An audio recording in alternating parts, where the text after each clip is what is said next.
So my name is Billy Vang. I've been bodybuilding for over a decade now. Mhm. Out of that decade, I probably only know what I'm doing for like half of it. But I would consider myself a struggler too. And to me, a struggler is somebody who refuses to accept things the way that they are. So I'm always wanting to fight to make it like a difference. I don't like to just rely on fate, and this is like, oh, this is the hand I was dealt and I'm just gonna accept it. I like to fight, make a difference. So that's why I consider myself a struggler too.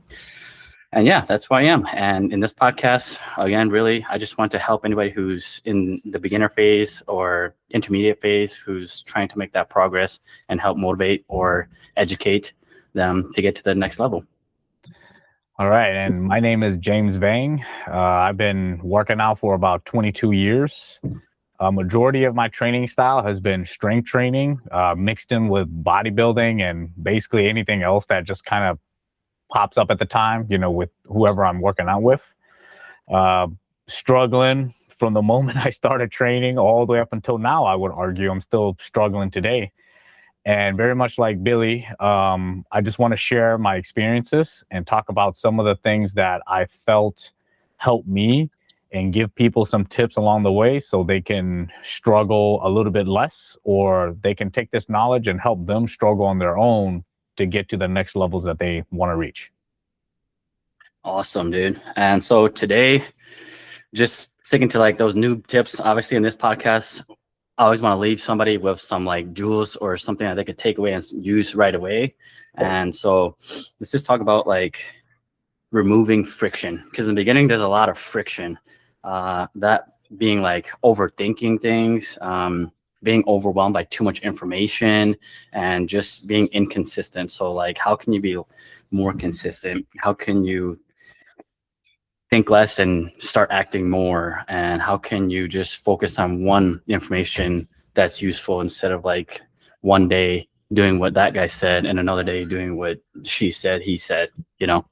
So with that being said, we can just start with like my own struggles, because those three things I just said are what I struggled with in the beginning. Just freaking overthinking. Overthinking like, I don't know what to do. So should I go to the gym not knowing what to do? Like what lift I should do? What's the second lift I should do? Instead, just go there, do what I like, pick one thing I like, and try to do that. What are your thoughts? All right. I mean, at the very beginning too, it was very much the same. I mean, I kind of tried a bunch of different things at first. I kind of got into soccer at first. So then a lot of it was running and then getting on the treadmill or running on a track. And then eventually that kind of migrated a little bit into, well, I want to get a little bit bigger. I wanted to have a little bit more muscles. But as a young person, it was hard for me to just get to the gym because I was really reliant on like my dad or my brothers in them, especially like during the same times that they want to go work out. So I was very limited to the people that went to the gym or older than me to get started. And I felt like because of that, my struggles was very much the same as the people that struggled. If my Hmm. father or my brothers and them, they got lazy or they didn't feel like they wanted to go to the gym, then I was also stuck in that little headspace along with them. And a part of, I guess, how I got rid of the friction was to always just try to find something to do. And soccer was always something that I could just have a ball, go outside, and I just kick the ball to the wall, kind of get rid of my boredom a little bit. But that was kind of like the beginning steps of like my struggles, like my parents and my brothers not allowing that space. What about you? Well, first, what did you do to overcome that? That So bas- dependence. So it sounds yeah. like, yeah. So basically to overcome like my father and my brothers in them, I had to just be okay with what I had. And if I still wanted to train or run or work out somehow, some way, if no one was willing to take me to the gym or to the track or something like that, then I would have to create my own training facility, I guess, in some ways. And the simplest thing was just to have a ball and then just kick the ball to myself, Yep. kick the ball to the wall, and then just practice the basic skills So when I do get to go to the gym and then I get to train with other people, either with a soccer ball or with a treadmill, I've already have some of the basics or some of the beginning steps of it, in honed in me, So when I do get that chance to go with my dad or my brothers and them, I wasn't just a newbie, if that makes sense. Mm-hmm. Mm-hmm. Even though I was only like 12 years old. Yeah. Yeah. Dude, hell yeah. So yeah, for me, dude, I started really getting into lifting when I was like senior in high school. Mm. So that was like 2011, 2012. And I had a dependency too, which was my mom. And only she drove. I didn't know how to drive. Went to Johnston High School. And that was like, man, I think it was like over 4 or 5 miles to go to school. Nice. To lift weights. And so in the beginning, dude, in summer, wrestling and football players would like do their training thing, and I would just go there and work out because the people would let me in to work out too. And so yeah, I would bust a 4 or 5 mile walk every day in the summer to school because I didn't want to. My mom would always be busy running errands with my sisters or just going out to hang out with her younger sister, my auntie. And so, dude, I don't really know what gave me the fire, or if I was just like had so much like energy or being pissed off that nobody could take me to the gym that I was just like, okay, am I just gonna cry forever?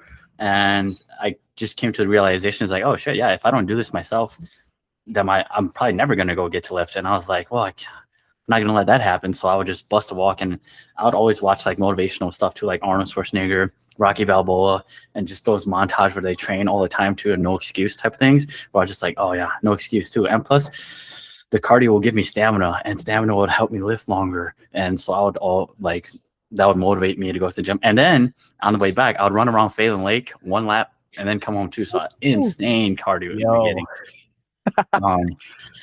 Yeah, and so I'm actually similar to you too. Quick question though: did you have any older siblings? I do, but none of them. Well, my sister does, but my sister doesn't go to the gym. Most of my older siblings, brothers, they lived in Green Bay and Appleton, Wisconsin. So when I moved up here, it was just me and my 2 younger siblings. Okay, so technically, your process at the beginning, you were the top one. I guess for my beginning process, I was the bottom brother. So yeah. I was very similar to you too. When I started, I was 12. I was kind of limited in that way. And then when I started growing up into high school, kind of like you, I used to always watch like my dad take my brothers, and then also watch my brothers and them play basketball, wrestling, and things like that. And I noticed that when it was my turn for like my dad to take me or my brothers and them to take me, they never wanted to do it. Yeah. So one day, I remember this distinctly. I was 14, and I told my dad that I really wanted to go to soccer practice.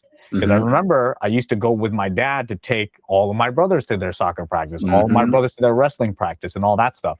So the moment I got into high school, I was thinking, well, now that I'm a big boy, my dad's finally going to take me to practice just like everybody else. But no, he didn't. He told me if I really wanted to go myself. So I literally took that literally. So I was like, all right, where I wanted to practice soccer was, in Monroe, Georgia. There was a bunch of Hmong people there, and some other people that I knew. And they practiced soccer at a certain time every week. And especially during the summer, it was almost like an everyday thing. Yeah. So I was like, well, if it's 5-6 miles to get there, I'm going to run 5-6 miles there. Hell and yeah. We would play soccer all day long. I would hang out with all the kids there and then run back home all the way up until I guess my dad started realizing that I started coming home at 9-10 p.m.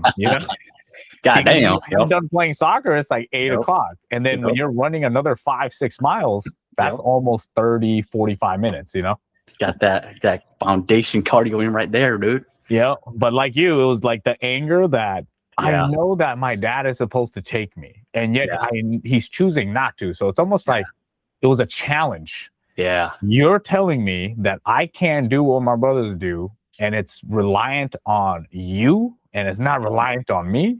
So Yeah. then I was like, well, he did say I can go, so I'm just gonna run. Yeah. It's the same thing with the gym too. At that point, I was like, well, I know that the YMCA is like 5 miles away. So I'm just gonna run to the gym, and then I'm gonna do the 2-week free passes. Yep. And then Dude, I'm hell gonna yeah. go to another gym, do a free week pass, and then I got 3 older brothers. So then I'll sign up as a different brother the next month, and then I'll Cheat get code. 2 weeks free Yep. pass. Those are the cheat code back in the days. Yep. Oh, hell yeah. I So love those that. are the struggles, at the teenage years, right? For at least for me. Same here. The underlying of that too, though, is like that anger, that fire. It's like it creates a level of focus where you're just like, I'll show them. I'll show. And in the beginning, it might be like that. It's not good if you stay angry forever, but in the beginning, it's a real big motivator, and it causes you to focus. It's like, okay, I'll show them for not taking me to the gym, take my older brother to the gym, or I'll show my mom for not taking me to this. Oh, it was not my mom's fault. Obviously, she's Right. busy doing her own thing too. And I don't blame her for that. But just that having that focus and drive of being like, man, F no one not being able to take me to that. And again, it makes you independent. You don't have to depend on somebody to do things for you, and it removes that like victim card, because a lot of people fall into that trap of they just blame their situation and use that as an excuse to stay where they're at, which I think is bullshit. And again, that's why me and James want to create this podcast. Is like, dude, we're strugglers. You get a little inconvenience, well, make yourself do something about it, And so that's why we're giving you these tips, and like use a little bit of that anger to focus and create that drive, and it's just going to build a really strong foundation for you too, where you're like, oh, I could do things on my own. I don't need to wait for somebody else. And then to build on top of that, though, because in the beginning I didn't really know what I was doing too, and so just really paying attention to like the seniors who were lifting a lot of weight at the time, because there were some guys that were lifting like 315 already as like seniors, and I'm like, damn, the bar on a bench, and I was just like, man, how are they doing? I'll pay attention to their technique, and their technique was trash, but then to me at the time I was like, oh, they're still lifting 315 pounds, man. Yep. And then I would study it, ask them, and then before long, by the end of summer, summer is 3 months long. By the end of summer, I was helping spot them because I just wanted to learn how they do things. And so by doing it with them, I started to learn like, oh, okay, yeah. And some would warm up. I'd watch how they warm up, and then I'd watch, okay, what other exercise they do. Like, oh yeah, they do shoulders, which is what all high schoolers do. Every day is upper body day. Every day is upper body day. Nobody trains legs. Yep. But then that's one thing that I trained at first too, because I was like, oh shit, everybody's always training upper body. I'll train lower body and get good at that. And so, yeah, I was really good at legs in the beginning too. And I got good at that. And that was kind of like my foundation, where I got good at one thing. So one thing I got good at, again, is legs. And I picked that one thing to get good at because not a lot of other people were doing it. And that just developed a foundation for me, and to be consistently good at one thing. And that's how I did it to start off. Yeah, I guess for me, it started off with soccer, but eventually soccer became kind of a nuisance, because when you start playing soccer, you realize that it's a team sport. Oh yeah. So then you start showing up every day during practice, and you might not have the most talent. You might not be able to freaking touch the ball like the way some of these kids can, or some of these guys can. So then you would be the guy to show up during practice all the time. And then sometimes when we get into the game, you're always the guy sitting on the sideline. And you're like, why? I showed up during practice all the time. Oh yeah. So then I started getting a little bit frustrated with that. And, kind of going on with that, there were some of the guys that lived on the Hmong land, and some of my uncles who I used to watch them work out all the time. Mm-hmm. On top of, my brothers working out as well. But, my brothers were younger than them. So we all looked up to them, growing up. Mm-hmm. So I used to always watch like my uncle Lisai and then Jerry Shong, they used to always work out all the time. Mm-hmm. And during the time, I believe Jerry Shong entered like the weightlifting competition or something like that in high school. And, we heard that he was 130 something, 135 pounds benching 240, 245. Damn. So Yeah. we were like, yo, monster, right? Yeah, hell yeah. He went to the competition. I believe he came fourth. And, that was like such a big deal because, again, Hmong people, we didn't really do much strength stuff. Uh-huh. And when we heard that was always like the gold standard, like Mm-hmm. little Hmong kid, high school, fourth place, guy bench press like 245. Damn. So then as I've gotten a little bit older, and I started lifting weights, I started doing what you did, where I watch a lot of OGs or older folks and I watch how they lift. Mm-hmm. I talked with a bunch of different people and I just asked them like, hey, what do you guys do to get better? And just like what you said, for the first like maybe 6 years of my career, it was literally bench, arms, triceps, and shoulders every day that I worked out. I remember it was Monday, Wednesday, Friday, and a Saturday or Sunday, depending on what it was.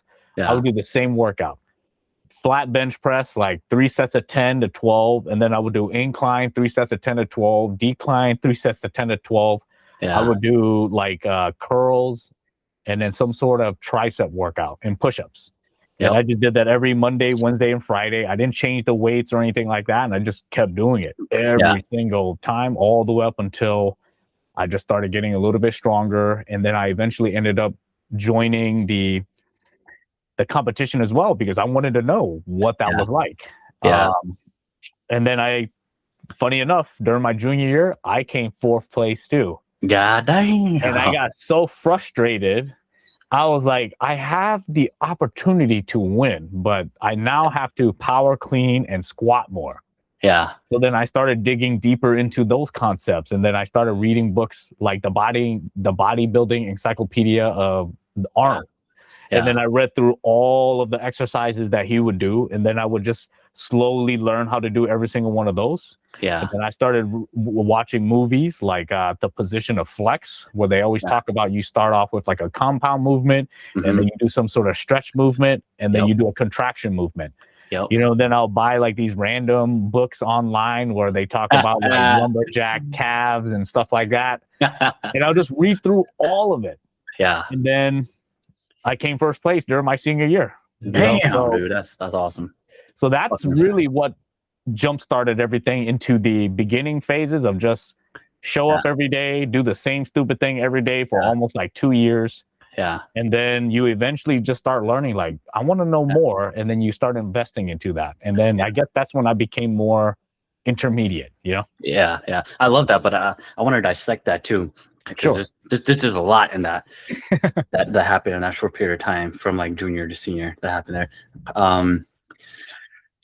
So you did a lot of studying, a lot of researching, and it sounds like you're reading Arnold, which is like bodybuilding style, and you're learning a different style, because that could be an issue too.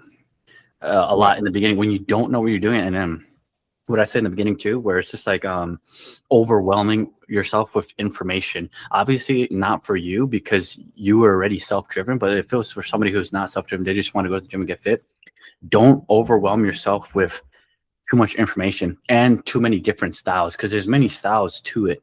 Bodybuilding and powerlifting are two completely different animals, and CrossFit training. If you're training those three different things, like you just think of it like a game where you get stats like attack, defense, or like speed, agility.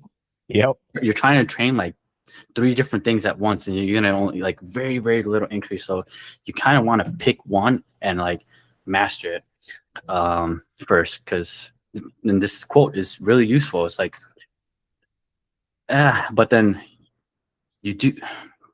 I'll say the quote and I'll kind of explain to him. A jack of all trades is a master of none, but is still better than a master of just one.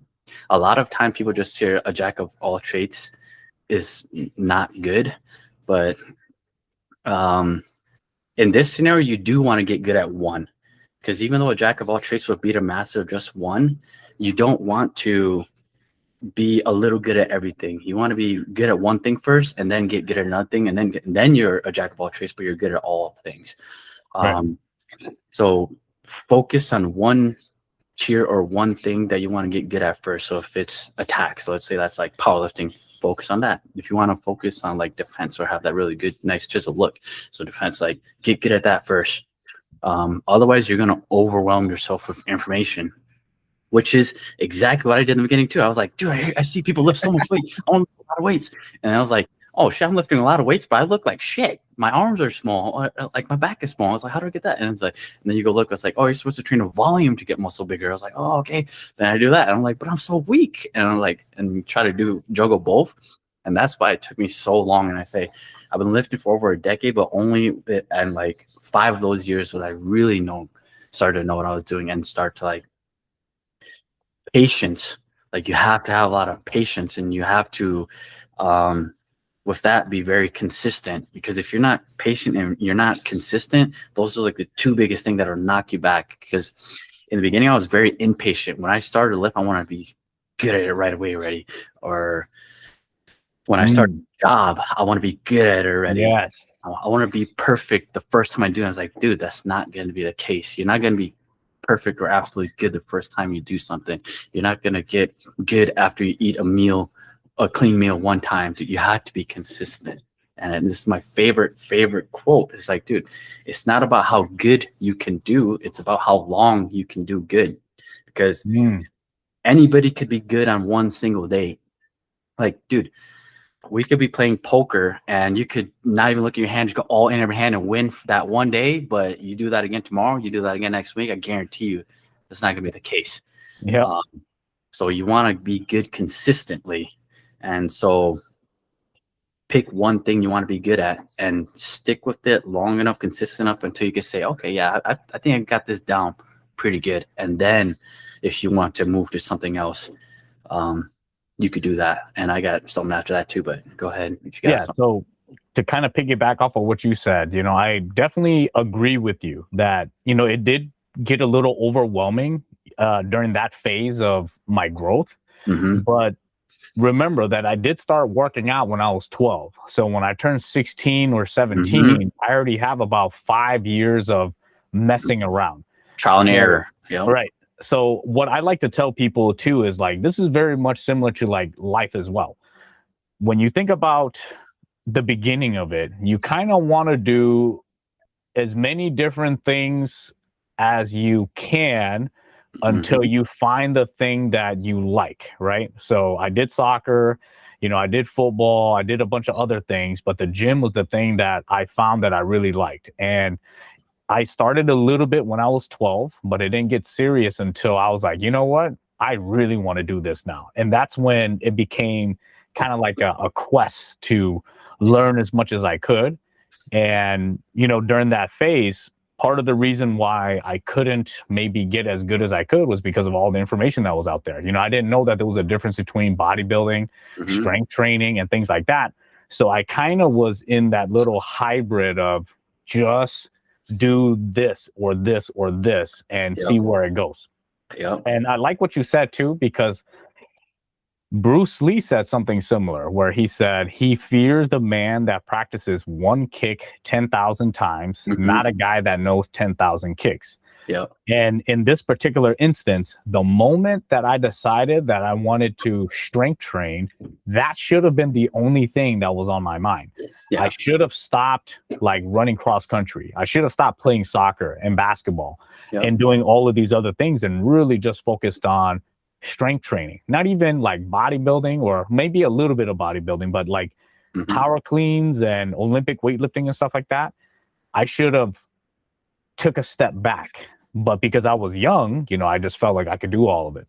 And I felt like that was a big mistake of mine, that I had to sit back and say, now that I'm no longer a high school student, what is it that I really want to do with my training? And that's where I kind of created that little hybrid between strength training and bodybuilding. I didn't really care so much about how I looked, but I wanted to look good.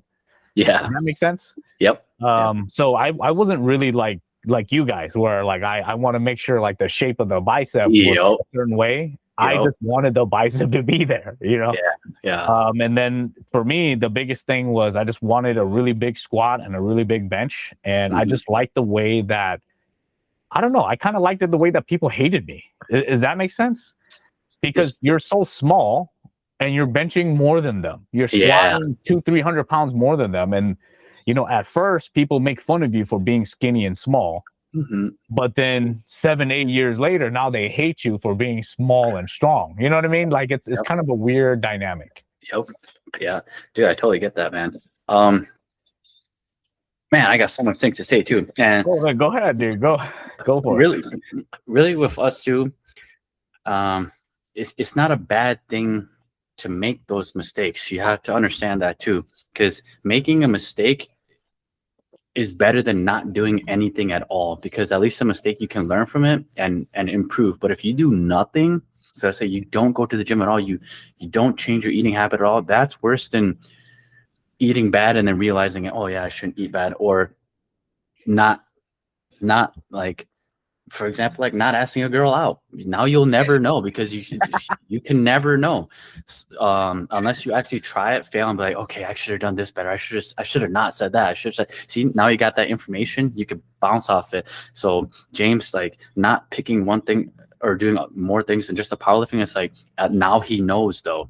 So Yep. that's what you can learn from this. And so just doing something, even if it's the wrong thing, is better than not doing it. And so trial and error is important too, because you might think you like one thing, you try, you don't like it, and then you could try something else, and that's again better than doing nothing. And it's always better to make mistakes earlier than later in your career, life, whatever. It could be anything. Just make a decision, do it, and then learn from the failure. Or you could succeed. You could ask that girl out and she's just like felt the same way, and boom, wife you. Boom, Right. dude. You might be lucky, genetically born lucky or something, who knows, Dude, right? hell yeah. But if you got, like, for me, I was always insecure about like my big nose, like, oh, girl won't like me this, girl won't like me that. So I would like study videos on like how to be more confident and stuff too. But and then after watching enough videos of that, I was just like, oh yeah, just gotta take action. Just gotta take action. And boom. I got rejected so many times, but then eventually I developed that thick skin where I'm like, oh, okay, boom. She wasn't even that good looking anyways. Like, oh shit. Yeah. Like, then I started developing that confidence, and I started lifting to make all my other body parts so that my nose wouldn't stick out so much. Like, oh, arms stick out too, but like big legs. Nice. Girls like big butts too. It's like train legs. Nice. So yeah, don't be afraid to make mistakes, but don't make the same mistake consistently. Obviously you want to improve and patch things up, and just be very, very self-aware and adaptable. Be like, hey, I don't like this thing about myself. Okay, what are you going to do about it? Again, in the beginning, like, do something about it. Don't just cry and whine and complain and be like, oh, this is the cards I was dealt. I just got big nose. I'll never be able to get a girl. It's like, dude, get over yourself. You're not that big of a deal, Yeah. And that's one more thing that is the biggest problem for beginners, is that they get in their own way. You get in your own head. You psych yourself out. But another jewel right here dropping for you, right? It's like your mind can't tell the difference between what you're imagining and what you're actually seeing. So if you can get yourself to imagine something very bad, then your mind's going to make that true. But if you get yourself to imagine something that's very good, your mind's going to make that true too. So you just got to get better at imagining. So if you think about like ChatGPT, the better you prompt ChatGPT, the better answers you're going to get back. But if you're prompting it in bad questions, it's going to give you bad information back. If you get a lot of information, good information, it's going to give you a lot of good information back. Your mind works the same way. So feed yourself positive instead of negative, because why the hell are you going to feed yourself the negative shit anyways if it's not going to help you? And a lot of people get trapped in that loop where they just feed themselves constant negativity, because but dude, there's already enough negative shit in the world. You don't need to be another one being negative to yourself too, and saying you'll never get better. Like, oh, your big nose is always going to hold you back. It's like, dude, get over yourself, man. Yeah. It's not that. You're not that big of a deal. But Alex Hormozi's is the best, dude. Nobody's gonna remember you after 100 years, anyways. Probably nobody's gonna even remember you 1 month after you die. So just get over yourself. One less Yeah. friction. Yes. And to piggyback off of that, it's that concept of like building your calluses. Like I love the Yeah. concept of Hell like yeah. the calluses because like this is evidence that I Mhm, lift weights. Does that make mhm. sense? So Yeah. like when you think about getting hit with like bad compliments or you show up every day for the gym and then you're training and you have no idea and you're just trying all these different things. It doesn't Mhm, really technically matter, but you have to show up every single day to build those calluses. And when you build those calluses, it's like you're getting rid of the friction that stops you from showing up. mhm, So like again, a lot of beginners, their biggest problem, number one, is not understanding what it is that they want to do. And then the second thing, generally that I feel is building those calluses or showing up over and over and over again. If people can't find the activity that brings them back to the gym or back to the soccer field or back to that job that they really, really hate and build those calluses, you're never ever going to reach that next level or mhm. the intermediate stages. And I feel like those are some of the most important things when it comes to the beginning phases. Because I mean, you just think about how many times me and Billy has failed, like Mhm, in all aspects of who we are, not just the gym. mhm. Like I did so many different things, sports wise or strength training wise, that eventually led me to being like, all right, powerlifting matches who I am. Very Mhm. simple squat, bench, and deadlift. I really want to get strong. And if you get really strong at these things, everywhere else, like on my body, like let's say my back or my bicep or some of my insecurities too, it almost like gets rid of that a little bit, as you build those calluses. You think about like the career job that you really, really want. You kind of have to try like 10, 20 different careers, Mhm. back in our days, right? The first job that you always get is like a McDonald's job or a Burger Yep. King job, you Yep. know, and then eventually you open up to like retail and, you start digging into a whole bunch of different other stuff all the way up until one day you're kind of like, I kind of hate this about me. I hate this job. Or like, I hate that I go play soccer and I can't do what I want. Or I don't like this about my skin because I got like all these scars on my skin. What Mhm. is it now that I'm going to do about it? Like, Yep. can I work out or can I run and build these calluses that will eventually make me stop building friction within myself? Yeah. See, what you're heading towards right there is like plan. So you're basically creating a plan and you have a goal. Um, yeah, in the beginning you try 20 different things, but you're starting to like narrow it down. You're funneling down to what you really like.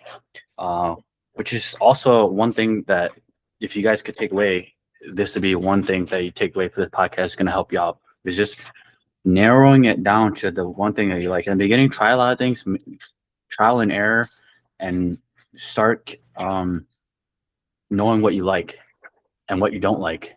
That's just as important, knowing what you don't like to do, and Mm, then creating a goal and writing it down.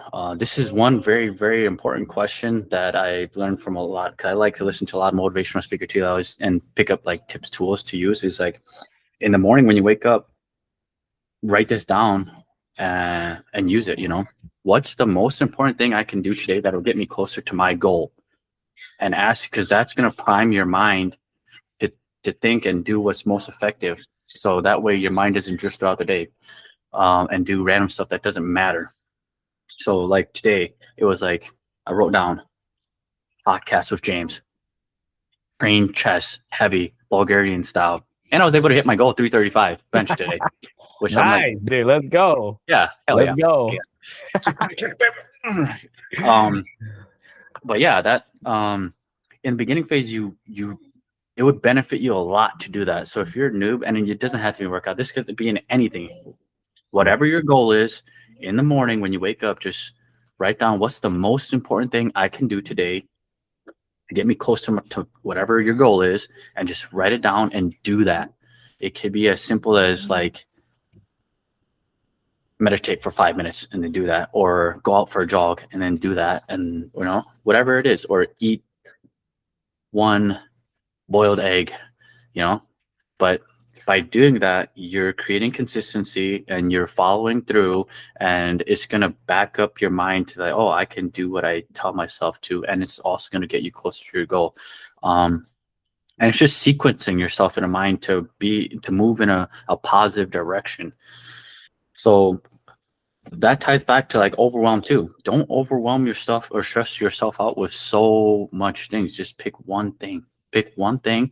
Yep. Again, the most important thing, and then do that, and then you can add on to that. But if you do even two things, that might be enough to stress you already. So just pick one in the beginning. There are those anomalies who could do 5 different things right away, who want to make extreme changes in their life. And those typically are like older people where they're coming to like that second half of their life where they're like, oh shit, I need to make extreme changes, otherwise it might all end. But if you're still younger, like 18 to like 30, I would say, like me, and some people might consider 40 and 50 young too, whatever, teach their own. Yep. But yeah, you don't have to make small changes at a time, but it'd be easier if you did, in my opinion. But don't limit yourself either. If you know you could do 3, 4, 5, you can make those changes, then do that too. But just make sure that you're comfortable with it enough that you can stay consistent with it. And so, yeah, write down those goals. Have that goal. And if you have no goal in the beginning, that's okay. Just pick one thing, do it for a couple of months until you do start to realize what your goal or path you want to choose is, and stick with it. Yep. Awesome.